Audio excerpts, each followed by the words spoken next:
Inilah rekaman amatir detik-detik benteng pasukan Ukraina dibombardir militan Republik Rakyat Donetsk atau DPR. Rekamannya dirilis di Telegram resmi DPR pada Jumat 4 November 2022. Dalam keterangan unggahan disebutkan artileri Brigade Ketiga DPR menghancurkan benteng angkatan bersenjata Ukraina di Mayorsk. Operator UAV dari Brigade Pengawal Ketiga mengikuti pergerakan militan Ukraina, mengidentifikasi sejumlah benteng musuh di Mayorsk yang segera ditutupi oleh artileri self-propelled. Diketahui sebelum artileri beraksi, pergerakan para prajurit Zelensky dipantau drone atau UAV.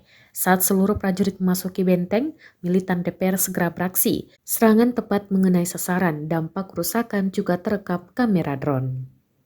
Ракетными войсками и артиллерией поражены 5 пунктов управления Вооруженных сил Украины в районах населенных пунктов Красногоровка, Невельск,